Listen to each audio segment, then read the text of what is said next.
এই হচ্ছে আমার বাড়ি। আর বাড়ির সামনের রাস্তার কন্ডিশন যদি বোঝাই, এই দেখেন কি অবস্থা। মানে এরকম সময় এসে 2025 সালে এসেও এরকম রাস্তা পাওয়া আসলে কি বলবো, এটা বর্তমানে এমন হচ্ছে, এটা ভাগ্যের বিষয়। এরকম রাস্তা মনে হয় না আর কোথাও আছে। এই দেখেন, মানে কি বলবো, এদিক দিয়ে প্রায় প্রতিদিন হাজার হাজার মানুষের চলাচল, বা এদিকে যেহেতু এটা গ্রাম সাইড, তো দেখা যায় যে কৃষকরা বিভিন্ন ফসলাদি বাজারে বিক্রি করতে তাদের অনেক বেশি কষ্ট হয়ে যায়। যে অবস্থা দেখতে পাচ্ছেন, এইটা কি বলবো, একদম করুণ অবস্থা। এটা দীর্ঘদিন যাবত এরকম, আর বৃষ্টি যখন একটানা বৃষ্টি হয়, এটা এমন একটা পরিস্থিতিতে দাঁড়ায় তখন কি বলবো যে অনেক সময় ধান ভাঙিয়ে যে চাউল করে তারপরে ভাত রান্না করে খাইতে হয়। অনেক সময় দেখা যায় যে ধান ভাঙাইতে পারে না, ধান না ভাঙানোর কারণে চাউলও আসে না।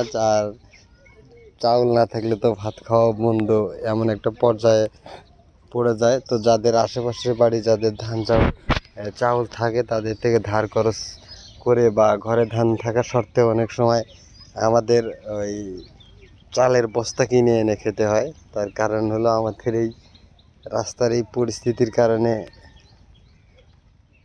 আসলে এরকম হয়। তো আল্লাহ জানে কবে এই সমস্যার সমাধান হবে।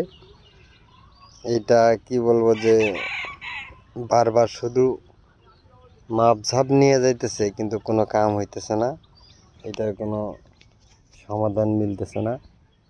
চলতেছে এরকমভাবে দীর্ঘদিন যাবৎ, শুধু এখানে না, সব জায়গাতেই।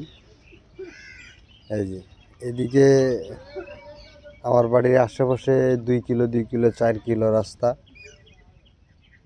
খুবই একদম নাজেহাল অবস্থা। আর এইটার এখন পর্যন্ত কোনো সমাধান হইতেছে না। আল্লাহ জানে এটার সমাধান কবে হবে।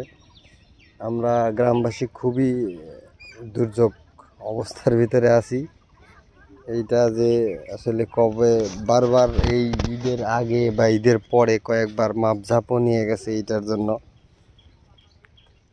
আসলে যখন সময় আসে তখন মেম্বার চেয়ারম্যান যারা আছে তুলু তুলু করে ভোট নেওয়ার জন্য, তুলু তুলু করে ভোট নেওয়া হয়ে গেলে তারপরে আর আমাদেরকে চিনে না।